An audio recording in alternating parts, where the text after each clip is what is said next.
minutes until showtime.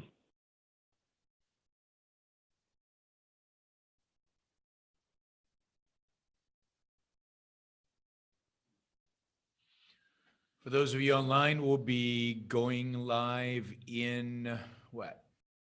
Just under 2 minutes.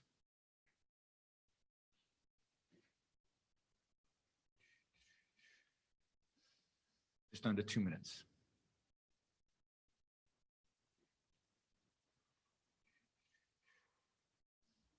Just under 2 minutes.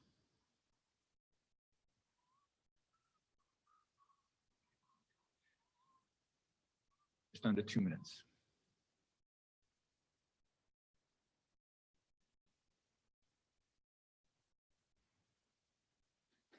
One YouTuber.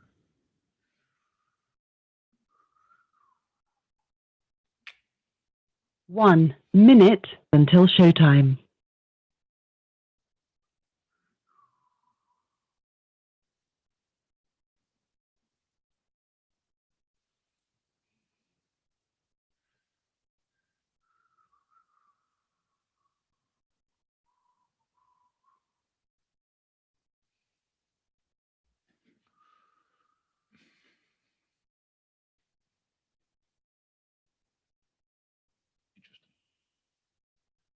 Interesting. Hey guys, we'll be going live in about 30 seconds.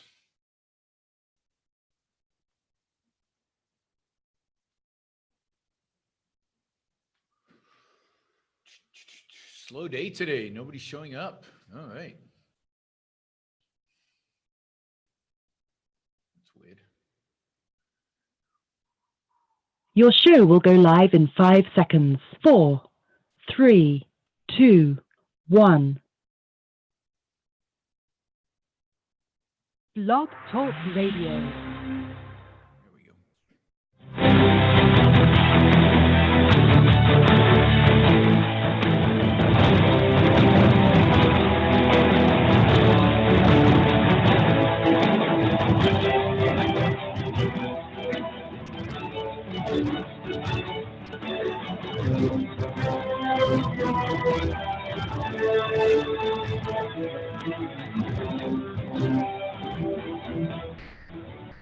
Hey, everybody. Hope you're having a great week. You're listening to your Ron Brooks show, to our news briefing. Today, we're going to cover a few topics. I want to talk about General Electric. Sounds boring. Hopefully, I'll be able to make it interesting. But General Electric, and it's an interesting case study in what happens in a regulated environment. What happens with cronyism?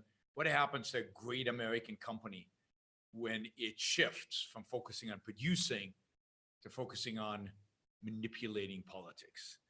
We'll talk about Turkey in the news constantly around the Syria issue. Is Turkey an ally? Is it a friend? Is it an enemy? What's going on with Turkey? It seems to be getting close to Iran. Does that make any sense? How does that work? We'll talk about that. I want to talk a little bit. I don't know a lot about this, but it seems kind of weird and interesting. And maybe some of you can enlighten me, and maybe we can learn more about this. Biohacking. I don't know if you've heard about biohacking. It's, anyway, we'll talk about biohacking, gender equality, and STEM. You know, you remember that memo by that Google guy about women in programming? Well, there's a new study out on women in STEM, and it's interesting. Now, I will give this caveat when we talk about the study, but I haven't looked at the data. I warn everybody about these kind of studies. You have to really look at the data. You have to make sure that the analysis really makes sense. I'm going to give you the results, assuming it's all true, but I'll let you be the judges, and maybe at some point we'll delve deeper into the study and look at the actual numbers. And then finally, just a Trump administration wants to raise the gas tax, or some kind of transportation tax. We'll talk about that in order to fund the great infrastructure projects of this administration. All right, so we got a pretty full program. If we have time at the end, I will take questions. We've got an open phone line, and I'll also look at the comment section, although it looks pretty thin today, particularly on YouTube, which usually is exploding. It usually takes people on YouTube about 5-10 minutes to warm up before they just go nuts online. All right, I want to talk about GE, because GE is this amazing, interesting, fascinating company, and I used to teach GE as an example of one of the few conglomerates in American history to be successful. So if you know what a conglomerate is a business made up of business units that do lots of different types of things. So GE is typically those of us in business, those of us in finance, frown upon conglomerates. Conglomerates don't work. It's very hard to be really, really good at one thing. A conglomerate needs to be good at lots of things. General Electric used to have a finance arm. It used to do nuclear power plants. It built airplane engines. It, of course, makes refrigerators and probably another dozen different things that General Electric actually used to make. So it was a classical conglomerate. And there was a period in American history in the 1960s where it was very, very popular to become a conglomerate. In those days, and you're going to get a quick history lesson in American business. I think this is interesting. In those days, CEOs were compensated a lot of time based on sales, based on the size, if you will, of the company, the size of sales, the size of the assets of the company. So they had a strong incentive to buy up everybody in sight. And it wasn't about whether they were maximizing shareholder wealth. It wasn't about whether, because they didn't have options and they weren't getting stocks. So managers of companies during the 1960s and 70s owned very little stock in the companies they managed. They had no options. And what they got compensated was on all kinds of bonus schemes related to sales, related to asset growth, related to profits, but profits from an accounting perspective that can easily be manipulated. And as a consequence, CEOs were incentivized to grow the business for the sake of growing the business. And they created conglomerates. And if you look at American business, the largest American businesses in the 1970s were all conglomerates. They were all these massive businesses with lots of business units, building lots of different things, and not really specializing at all. So diversification. Now, the other benefit to managers of diversification is it reduces risk. If one business unit does well or does poorly, it's likely that another business unit in a completely different sector is doing okay. So you average out. You don't get spectacular performance, but you lower risk and you average out over time your performance. You get stability. And again, a lot of these managers were not compensated very highly. They were not compensated with stock. They were not compensated with options. They weren't looking to maximize shareholder wealth. They were looking to maximize their own wealth over time. And that, because of the way compensation was structured, deviated from what was good for the shareholders. Now, all of this, I have to note, was not a product of capitalism. It was not a product of free markets. All of this was a product of regulation, of controls, primarily regulation that were put in place on American businesses during the 1930s that basically restricted how businesses could be run, who could sit on the boards of directors in businesses, and really separated, if you will, the incentives of managers from the incentives of shareholders. And managers were running the businesses not to maximize shareholder wealth. And indeed, this is the period, 1670s, where the American business became uncompetitive globally, became unproductive, inefficient, lost much of its manufacturing capacity and capabilities, and just was starting to fall apart. And of course, this coincided with a horrible period economically for the United States, which was the 1970s, where we got stagflation. Now, it's interesting. Was it that the bad economy in the U.S.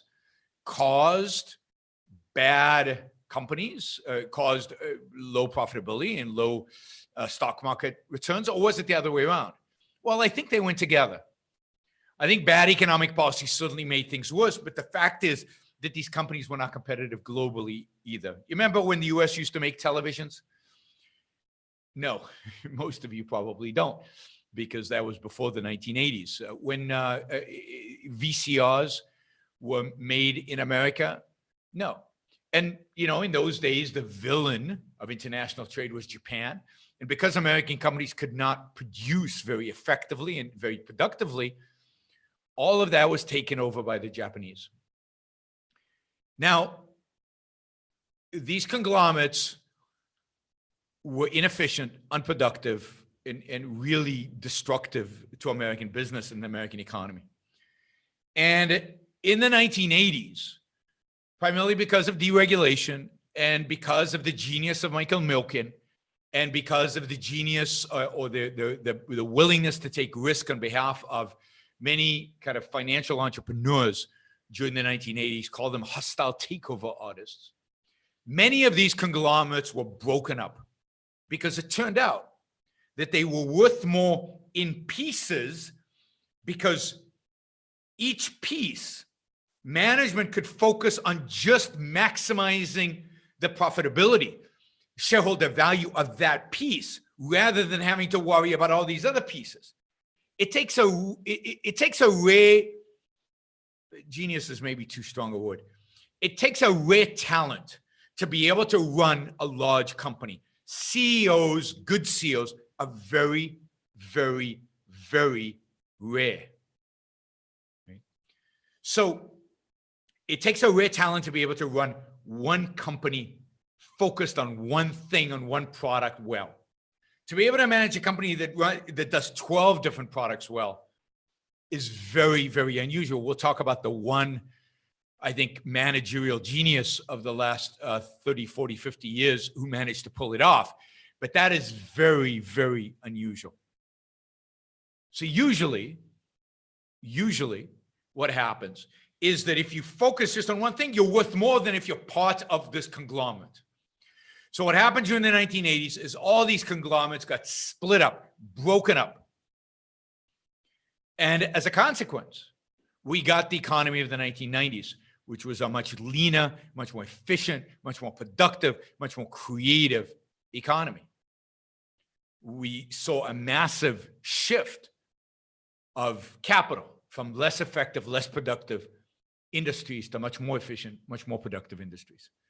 So the whole nature of American economy changed between the 1960s, 70s into the 80s and 90s. And the change really happened. The decade where the change happened was the 1980s. And the agent of change, more than anybody else, was a guy named Mike Milken. But, there's a long, long story. And if you want to know more about the story, I recommend my latest book, The Wealth Creators, The Mall Case for Finance, where we talk, Don Watkins and I, my co-author, talk a lot about this history, the history of the 1980s and the 1970s, and how financial engineering, financiers, basically reinvented the American corporation. Another innovation that happened during the 1980s is that for the first time, really since before the Great Depression, managers were compensated with stock. Now, as it happened, the best way to compensate managers was with stock options, which aligned the interest of managers with shareholders.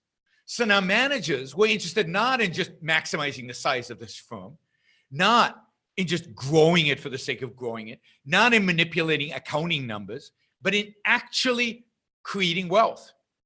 actually increasing the stock value, shareholder value of the company. And that's a consequence of stock options. Now, stock options have fallen out of favor, I think, tragically. And we'll talk about the beginning of the decline of American corporations, partially as a consequence of that, but because of other things as well. Now, one company bucked this trend of divestment, of breaking up the conglomerate. And that company was GE, General Electric. General Electric makes dozens of different things, has a dozen or more units. And during the 1980s, GE got a new CEO, a CEO who would come through the ranks, and by the name of Jack Welch. And Jack Welch, it turns out, looking at the history of it, Jack Welch turned out to be one of the great CEOs in American history. He was one of these rare people who could actually manage a conglomerate, who could actually manage many, many units in a company. And part of what he did was hire great managers for each one of those units. One of the things that was part of his genius was he sold off, he got rid of any unit that was not performing very quickly. You had to be in the top. Otherwise, you got cut, you got slashed, He had no problem laying people off. He had no problem cutting units. He had no problem completely 100% being focused on one thing and one thing only. And that is creating wealth. And that is maximizing shareholder wealth. That was his sole focus. He didn't let anything else distract from that. And the stock performance of GE was astounding. It way outperformed the indexes. It way outperformed almost any other company during that period from around 1981 until 2001, where he left the company. In 2001, the stock had gone down because the whole market had gone down, but it was still way, way, way up. Right? I think it was 4 or 5x when he had taken the company over. And this is pretty rare. This is pretty rare for a company that size to grow that big. And we're not talking about a technology company. Now, part of that was he got into finance, GE Financial, which later took a real beating during the financial crisis. But GE Financial, I don't know if it would have taken the beating if Jack Welch had still been around during the financial crisis. But he was a ruthless, effective, admirable CEO who was a genius and could manage every aspect of this massive conglomerate. Very unusual. He's still alive. You can find his books. He's written a number of books about his experiences, about his management philosophy. I highly recommend them. He is one of the, when you read his books and when you see what made it work, it's really, at the end of the day, the objective is virtues. It's rationality. It's think. It's evaluate. It's judge constantly. And always the facts. Always the facts. Don't tell me what I want to hear. I don't want to hear what I want to hear. Don't tell me the good news. Tell me what's actually going on in the company. Tell me the facts, the truth. And be ruthless. If something is not working, then figure out why. And if you can't fix it, get rid of it. Get rid of it. Again, logic, reason, rationality, honesty, integrity. People loved working for Jack Welch. And a lot of the people that worked for Jack, a lot of the CEOs of the various units, the heads of the various units, later became incredibly successful CEOs at Boeing, Chrysler, and many others. Actually, if you ever listen to my investment course that I did during the 90s, one of the investment strategies that I recommend was investing in companies run by Jack Welch proteges. Now, that of course doesn't work anymore because they're all kind of retired or it's all being priced. But actually, if you look back and you look at stock market performance of companies taken when a Jack Welch protege, right, takes over a company, the company outperforms everything. So you would have done very well if you'd gone in and invested as soon as an announcement was made with the Jack Welch prodigy. Now, there were a few exceptions. Home Depot, probably the biggest one. Home Depot was a big mistake. They hired, I forget his name, but they hired a guy who was one of Welch's proteges. Actually, the guy was supposed to take over GE after Jack Welch. But he shifted from manufacturing CEO to a retail CEO, which is what Home Depot is, and was not good at it. But he was paid a huge signing bonus because he was considered the best hire at the time in terms of the best prospect CEO at the time. This is about 2001, I think. So not only was Jack Welch phenomenal, he trained a bunch of phenomenal people under him. Anyway, come 2001 and Jack Welch retires. A decision has to be made about replacing him. And the GE board, given all the different businesses that they had, Nadelli was the guy who went to Home Depot. I think that's right. And I think he was truly a great manufacturing CEO. I just think the skill set did not translate to retail. He also came in at a time where Home Depot and retail was taking a beating because it was during the early 2000s. Anyway, it's hard to tell. I haven't studied what exactly happened in there, but yeah, thanks, Jonathan, for reminding me of his name. So the board of GE had to decide what kind of CEO they wanted. Jack had been ruthless and had come under a lot of criticism. The social justice, they didn't call them social justice warriors in those days, but shareholders, activists of various kinds, unions, they all hated Jack Welch, in spite of the fact that he made everybody huge amounts of money. The fact that he laid off a lot of people, the fact that he was so outspoken, so ruthless, and pro-free markets. Generally, I mean, not a 100% capitalist, but a good guy when it comes to free markets. And they had to decide what they wanted. And given the nature of GE businesses, given the fact that many of the companies that GE ran were in heavily regulated industries, from the GE Capital all the way to nuclear power plants, to even jet engines, all of these are heavily regulated. Oil and gas, all of these are heavily regulated industries.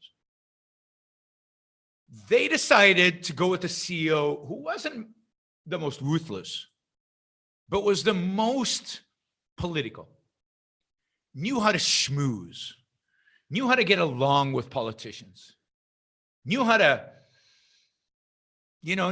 be friends with the right kind of people, right? All right.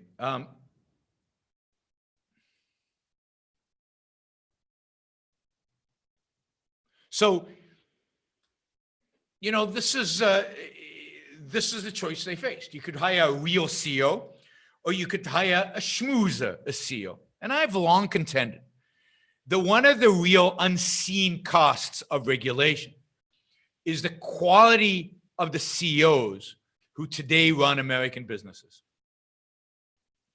And that the more regulations you impose on a business, the more likely it is that the CEOs running those businesses are not going to be business CEOs, but political CEOs.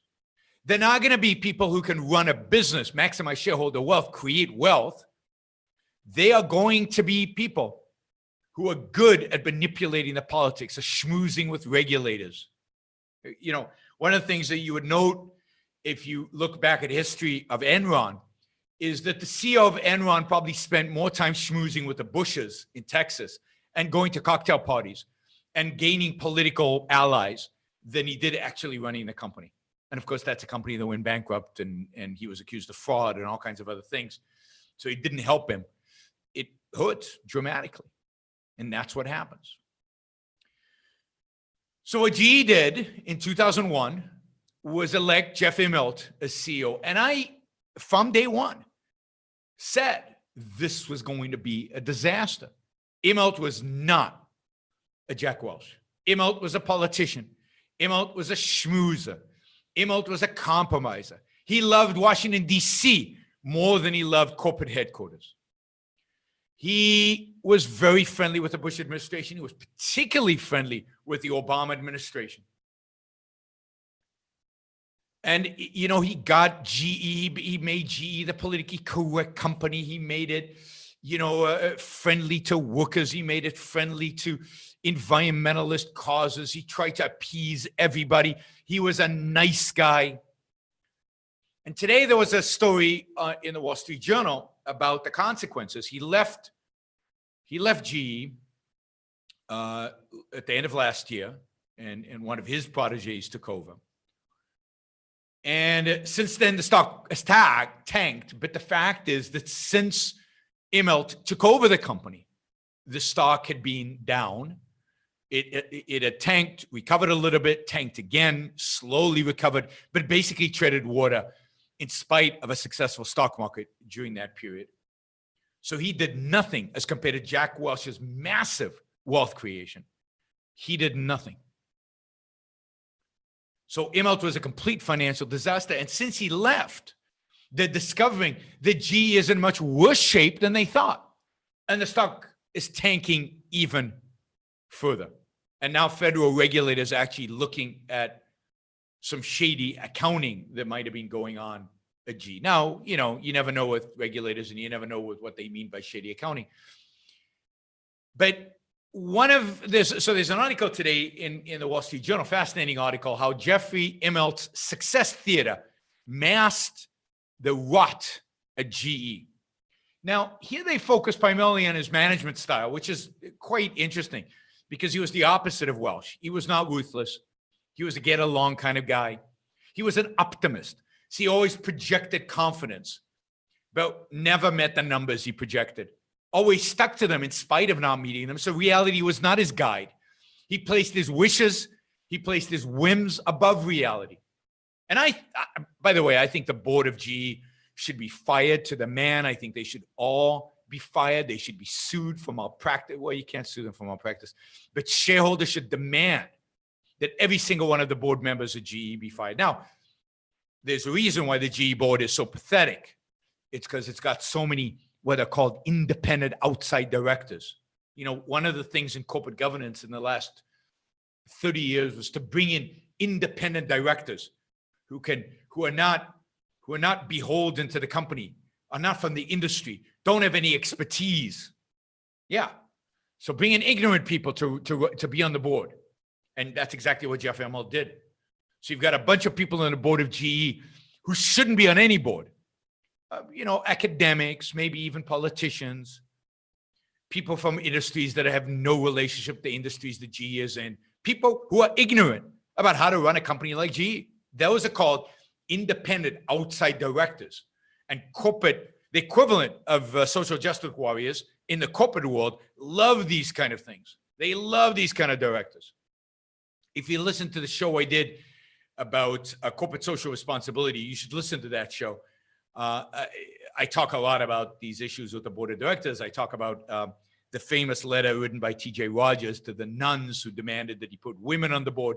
So go back and find that. It's about social corporate responsibility and shareholder wealth maximization. It's a really good podcast. Also, I would suggest that that you listen to a course I did on the corporation, also available as a podcast on Blog Talk Radio, on iTunes, on Stitcher.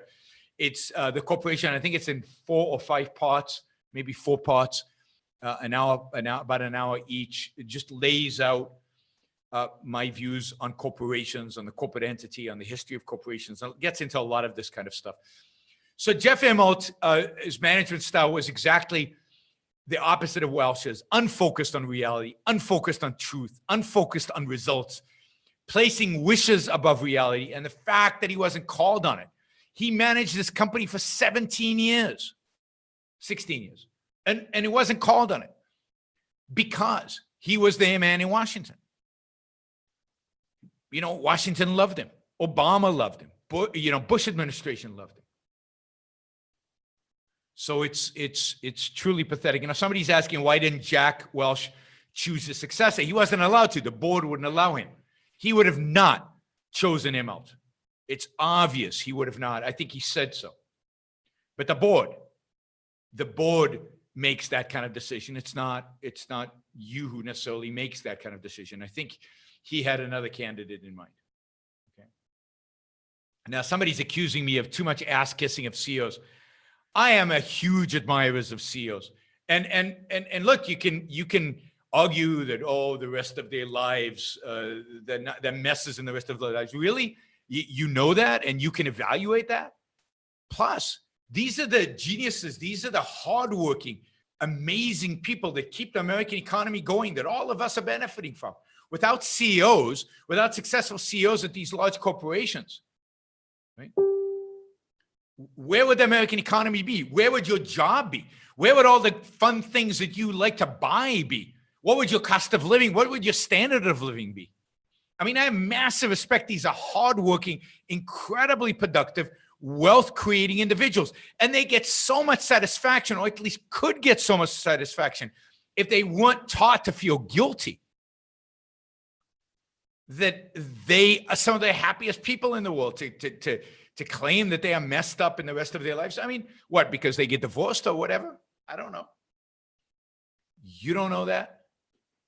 And a lot of the tragedy about CEOs is that they're made to feel guilty for the wealth that they create, for all the money they made on stock options, for example. Now he's saying I should calm down. See, people, you piss me off and then you demand I calm down. It's not an issue about me. It's an issue about CEOs. You know, the reason I get angry is because the huge injustice. There's nothing more important to me than justice. And when you see people working incredibly hard, applying their minds to solving the problem of existence for all of us, because we all benefit from it. I mean, you got to be thankful. Yeah, kiss their ass. Absolutely. You got to love them because they're making our lives better. I love people who make my life better. I love people who make my life better because the standard for what I love is me, is what you do to me. All right, bottom line is a good article in Wall Street Journal. I recommend it. It doesn't actually name the issues. It doesn't actually name the issues, which is sad. It doesn't talk about Immelt as a politician. It doesn't talk about him schmoozing with Washington. It doesn't talk about him schmoozing with the regulators and how good he was with the regulators. But you get a hint of it. And what it talks about how he presented and how he dealt with facts and the fact that he placed wishes above reality.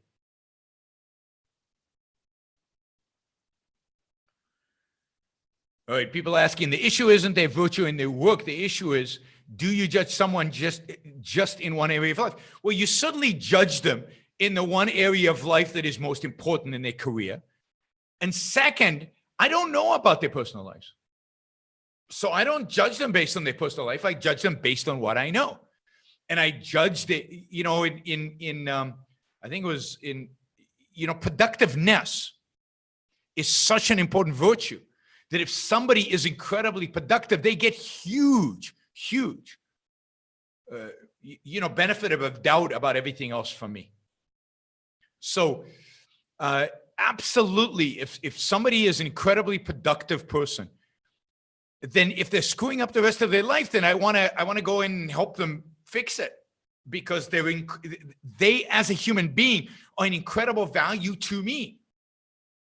And productiveness is such an important virtue and so rare and so hard at that level that you got to admire them and you got to respect them and you got to evaluate them positively.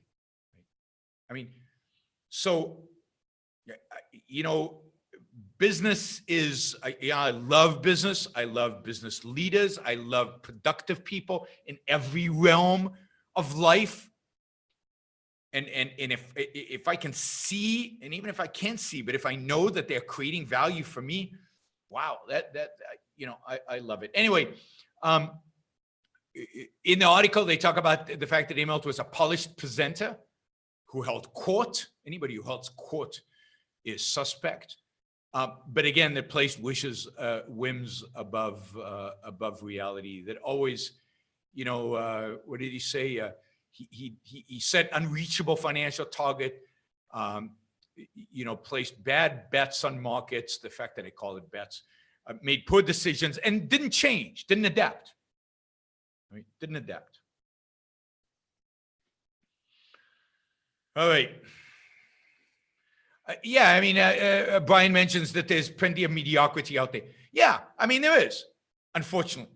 But I still think that most CEOs are really good. And if they weren't, they would be replaced. The tenure of a CEO today in American corporation is one of the shortest it's ever been. It's 3-4 years because they're kicked out if they don't perform. And yes, there's a lot of mediocrity. That's why they kick them out a lot. But think about all the all the skill one has to exhibit in order to rise to the top. It's not easy. So I think we're too quick to underestimate. Now that, and many of them, by the way, are pragmatists in every aspect of their life except in business. And if you read the good business books, people like Jack Welch and others who have written, they're not pragmatic when they talk about what works in business. They're always talking about long-term. They're always talking about thinking. They're always talking about facts and reality. So to be a truly successful business person, over the long run, you're not going to be doing that if you're truly a pragmatist and if you're truly mediocre. Now, again, in heavily regulated businesses, it is true that in heavily regulated industries, regulations often shield you from reality. And the more competitive a business, the less regulated it is, the more innovative it is, the more competition there is, the less shielded you are if you're a mediocrity. So I'm not saying there aren't such things, but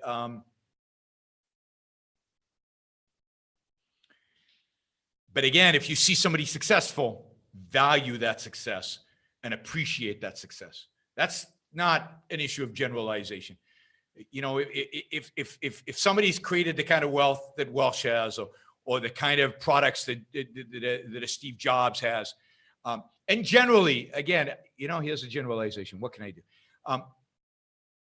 The fact is that the CEOs of most of Americans' big companies, if they don't do a good job, they're going to be out.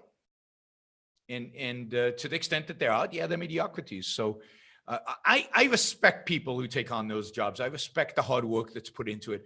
And I respect the long-term vision that most of these CEOs have to engage in.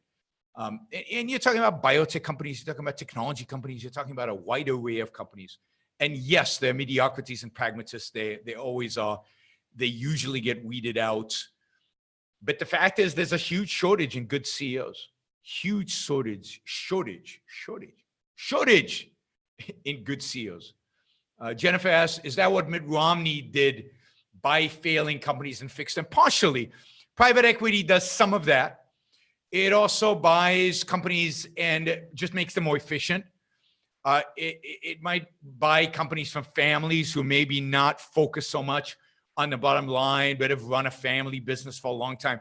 And then they trim it and make it more productive, more efficient. But the whole point of what Mitt Romney's company did and what private equity generally does is buy private companies, sometimes public, but often private companies, make them much more efficient, much more productive, and much more profitable, much more wealth creating, and then sell them either to other private entity equity players or ideally in the public markets, although that's happening less and less again because of regulations. All right.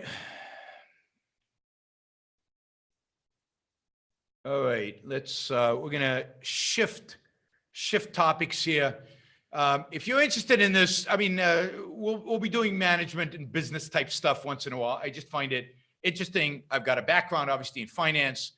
I used to teach this stuff, at least from a financial perspective, and I'm a huge admirer of business generally. All right, let's see. Let's go to this topic that I know very little about. I was just reading about it. I just find it fascinating. I thought I'd bring it to your attention. I think it's kind of interesting. It's called biohacking. Biohacking. Now, biohacking seems to have really exploded with this new technology called CRISP. CRISP is a technology that allows you fairly simply to edit genes in the DNA. So it is a way to edit genes. By the way, somebody's asking about Jack Welch and Atlas Shrugged. I'm pretty sure Jack Welch has read Atlas Shrugged. I'm pretty sure he has said that he's read it and likes it, but I'm not 100% convinced, but I think he has. Anyway, biohacking. So these are people who are basically using this technology and just trying all kinds of crazy stuff. They're editing genes, they're changing genes, and they're trying to cure diseases. They're trying to do all kinds of stuff. Now, it's hard to tell from what I've read how many of them are legitimate and how many of them are just wackos, just experimenting with stuff and playing around, not really knowing what they're doing. There have been a number of cases recently where people have been on stage publicly injecting themselves with genetically modified substances, genetically modified genes. There was one that did it recently. They've talked about doing it with HIV. This was another disease. He literally took down his pants and injected himself in public, live streamed to a lot of people in order to increase exposure to this idea of biohacking. Now, what's fascinating about this is that I think this is kind of become this scammy kind of place where people are selling all kind of tools to do this. So this one guy this guy actually injected his arm with DNA encoding that theoretically would enhance his muscles. Now, nobody actually believes it'll do that. He doesn't even believe it'll do that, but that's what he claims he did, right? He live streamed this, and it was a huge, I guess they're biohacking conferences now. And the whole thing is kind of going off the rails, and people are trying to, I mean, this guy, the same guy, has a kit that he's selling to make glow in the dark beer. I guess you change something, I guess it's beer has living organisms in it, right? So I guess you change that and they glow in the dark, and the FDA is fighting with him about this, and it's become this big issue, right? Now, somebody injected himself with the untested HIV treatment. There's a company claiming that they have gene therapy for lactose intolerance. Now, none of this has been tested. No lab tests. They just hypothesize these are the genes that are responsible for lactose intolerance. They go in, they edit them, and they say, here, we've got something. Now, this is pretty nutty stuff and pretty crazy. And unfortunately, is going to risk, I think, creating a bad view of this whole CRISP technology, which could be a revolutionary, life-saving, life-enhancing, life-prolonging technology. And of course, part of the problem here is that we don't have any standards for what is real science and what is real testing. The standards are all set by the FDA. And the FDA is a government bureaucracy. And part of the reason these people are injecting themselves in public is to kind of snub at the FDA. These are kind of libertarian, anarchist types who want to say no to the FDA. And of course, what we really want is to get rid of the FDA and have some market-driven alternatives to the FDA that actually set standards and actually set testing standards and actually set a threshold for when something is legitimate and when it isn't, right? And so this is kind of the FDA is going to shut all this down. I'm sure of it. And of course, when the FDA shuts it down, they're going to throw out the water, the baby with the bathwater. They're going to throw out the good stuff with the wacky, nutty stuff. This is another example of regulations create these little bubbles where people are supposedly free, but because they're going to abuse this stuff, and they're already abusing it from what I've read, the FDA is going to shut it all down in order to protect us from the abusers, supposedly. But really, this is just an excuse to shut a whole industry down. And it really will be tragic, because I'm sure that among these companies that are called biohackers, there's some really good companies, some really good scientists, some people doing really good work, trying to really revolutionize this area of gene therapy, trying to revolutionize the way in which we treat diseases, in which we treat cancer, in which we treat even life extension and things like that. And, the FDA is not interested in science. The FDA is not interested in patents. The FDA is not interested in any of this stuff. The FDA is interested in covering its own behind. The FDA is interested in minimizing risk. That is the primary of the FDA, and keeping quiet the lobbyists. I mean, the FDA is much more likely to approve cancer drugs because cancer has pressure groups. And it's much less likely to prove other drugs, let's say drugs related to pain, because the people who suffer from chronic pain have not organized a pressure group to go and complain and to create a lot of political mayhem for the FDA. So the FDA, to a large extent, does two things. Some of the people in the FDA, I'm sure, are good people, and who are truly interested in the science and truly interested in finding good cures and so on. But most of them are just horrible bureaucrats who want to keep their job by mitigating the risk of the drugs that they release out there. And second, they want to appease the pressure groups.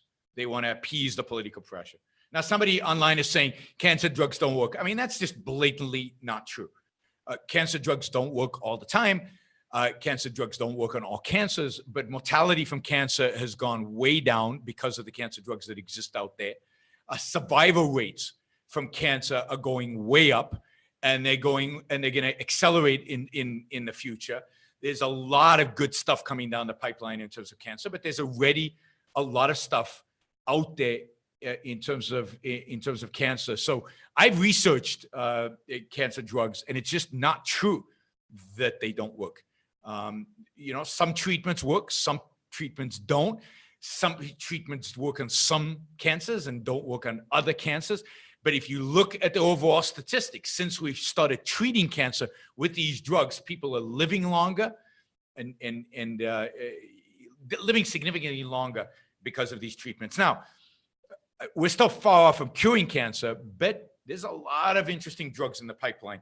And if the FDA wasn't in the way, we would have a lot of interesting drugs. There are also a lot of interesting drugs which could help people on the verge of dying. And of course, the FDA won't approve it, even for people that are going to die anyway, which is just completely irrational. But again, the group of people that are dying anyway is not a large enough group to put pressure on the FDA to change these kind of laws.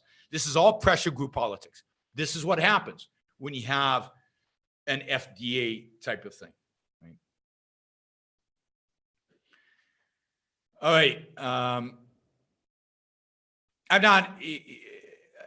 I'm not going to argue this cancer issue. It's just not true. It's just you're just unfortunately being misled with the data. All right, so biohacking, kind of interesting, something to watch how the FDA responds to. All right, we're kind of running out of time. Let's see, what did I want to talk about? I'm going to leave gender equality for another time because it's a complex issue. Just quickly, two things. Today, it looked like they were floating a trial balloon out of the Trump administration with the idea of maybe raising gas taxes so that to fund the infrastructure project. Now, I have to say that if the government is going to provide infrastructure, then a gasoline tax is the way to go. Some kind of transportation tax. That is, that the people who use the infrastructure, or an airport tax, for example, should be the ones paying for the infrastructure. However, the best way to do that, in the case of airports, it's easy, just privatize them all. In the case of highways and so on, if we're not quite ready to privatize them, at least get the federal government out of it. There's absolutely zero reason why the federal government should do it. And the states already have a gasoline tax. And at the state level, they should determine, do we need new infrastructure? Do we need dramatic improvement to our infrastructure?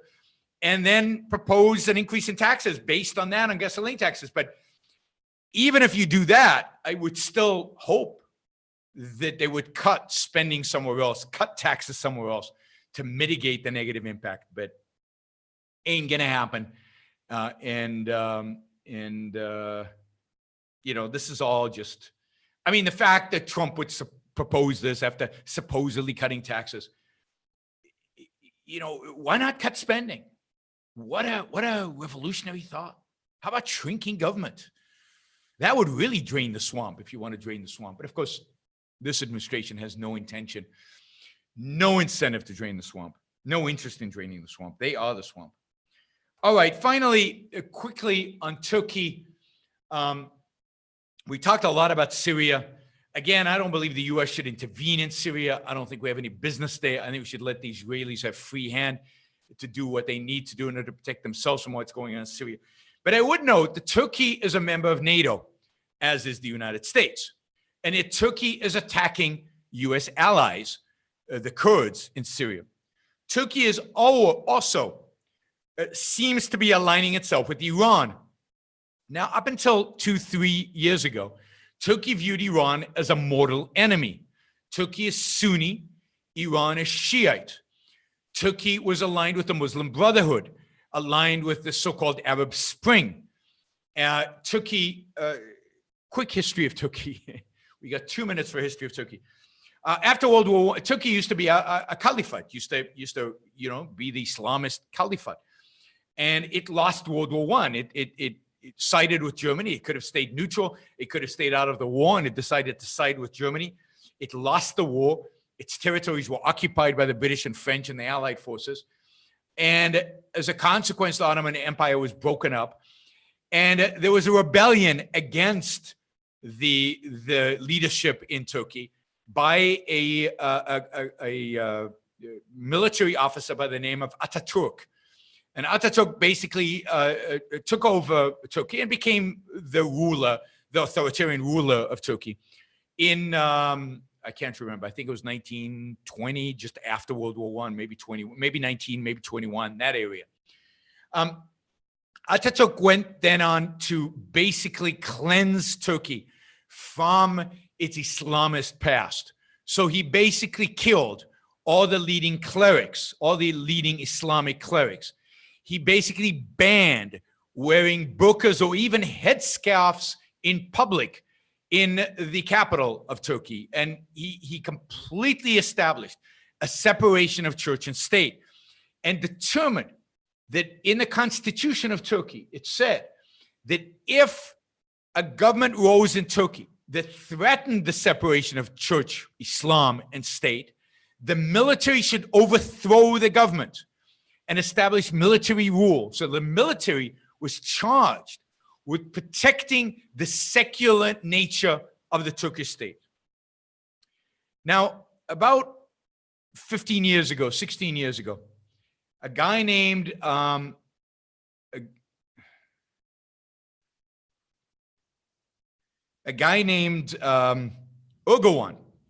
became, and his political party became the leaders of Turkey.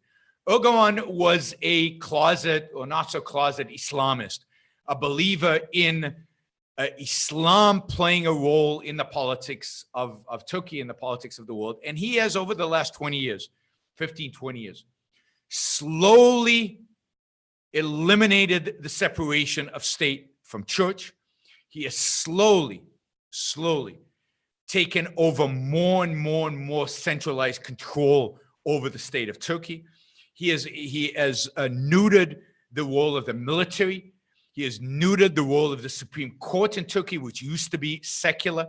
He's basically eradicated the secular nature of the Turkish establishment. Turkey generally has become an ally of the Islamists. For a while there, they were helping ISIS in Syria until they realized ISIS wanted their throats as well. And Turkey has gone from a secular ally of the United States to an Islamist country, or a semi-Islamist, almost Islamist country, with sympathies to Islamist groups all over the world, from Hamas and to other Sunni groups. As I said, they were aligned with ISIS for a while. So I have no sympathy for Turkey, particularly in its conflict with the Kurds. The Kurds, at least for right now, are, relatively speaking, for that region of the world, pro-freedom, pro-rights, and pro-America, pro-our interests versus other interests. So I am much more pro-Kurds than I would be right now pro-Turkish. And Turkey has drifted away, completely away from Europe and from the United States. For a while, Europe was considering adding Turkey to the European Union. Given what Erdogan has done, they have rescinded that idea. They, and I think that's a good thing. They don't need Turkey in the European Union. They ask, one of the questions, why have the Turkish citizens and military allowed? The military's tried to stop it on a number of occasions. You saw an attempted coup just about a year and a half ago, right? And that Erdogan crushed ultimately. And I think the reason is that the Turkish citizens have always been more religious than the political establishment wanted, or the political establishment determined. So Atatürk did not change the nature of the Turks. He didn't change their philosophy. He didn't change their thinking. He didn't establish an enlightenment. He didn't bring in Western ideas. He only brought in Western political ideas without the more fundamental ideas. This is a whole argument from objectivism, that you have to change the philosophy in order to get the politics and the economics. And if you don't change the philosophy, if you don't have an enlightenment, you can't get America. You don't get the founding fathers. And even if you got the founding fathers, America doesn't survive. It doesn't survive 20, 30 years. The reason America got established, the reason the founding fathers succeeded, the reason the experiment survived is because you had a shift in the philosophy, which happened during the Enlightenment. That never happened in Turkey. So the Turkish population was always religious. And after 1979 is a key year for the rise of Islam and rise of political Islam, or Islamism, or jihadism, however you want to call it. Because 1979 is the year that Iran succeeded in turning from a secular country under the Shah to an Islamist country under Ayatollah Khomeini. And whether you were Sunni or Shia, it didn't matter. You took inspiration from that. And when you look at all the Sunni groups and their writings, from the Al-Qaeda leadership to the Muslim Brotherhood leadership to Erdogan, to the leadership of Islamist groups as far away as Indonesia, they all took inspiration from what happened in Iran. So from 1979, the Turks looked at Iran and said, hey, we can do that. And we could do it better. We don't have to be secular. Our culture is not secular. We don't really believe in this secular stuff. That's for those people in Ankara. That's not for us in the heartland. We want to go back to the roots. We want to go back to basics. And they have elected Erdogan, and Erdogan is incredibly popular and has been incredibly popular in Turkey since. But this is part of the problem of the way NATO is structured today. NATO doesn't have a purpose. NATO doesn't have a mission. NATO is an alliance with no uniform value system. This is one of the reasons I think we shouldn't be a part of NATO, and not so we are not in the same alliance, military alliance with Turkey, because I don't believe we share that much with Turkey as it is comprised today. Again, before Erdogan, different story. But today Turkey is aligning itself because of what's going on in Syria, because of American weakness, because of no American vision, no American leadership, no American articulation of the American values and and what the American project is and what the American policy is. No America first foreign policy, just a mishmash of nothings. Basically, Turkey has decided that it's better off to side with the winners. And the winners in Syria and the winners in the Middle East right now are not the United States. They're not even Saudi Arabia. The winners in the Middle East right now are Iran and Russia. And Turkey is aligning himself with the two enemies of the United States, or potential enemies, one real enemy, one potential enemy, Iran and Russia. And this is really, really dangerous, given that we have no foreign policy and we don't know what we're doing in the world. The world is only going to become more dangerous and more of a disaster over the coming years as the U.S. foreign policy continues to flounder and go nowhere, absolutely nowhere. All right, we're out of time. I've kind of blocked only an hour for this show, so we're gonna stick to that. I hope you enjoyed it. I hope it's educational. You know, a lot of these topics are massive, and we have to cover them very quickly. But we'll get back to Turkey. 60 seconds. The Middle East is not going away. We're gonna continue to be discussing it in the years to come. We've got a show tomorrow with Bradley Thompson. We're gonna be talking to him about school shootings, private education, and the Clemson Institute for Capitalism and its Lyceum program. I will talk to you then, and then I'm back with Amy on Saturday. All right, talk to you soon. Bye, everybody. For you.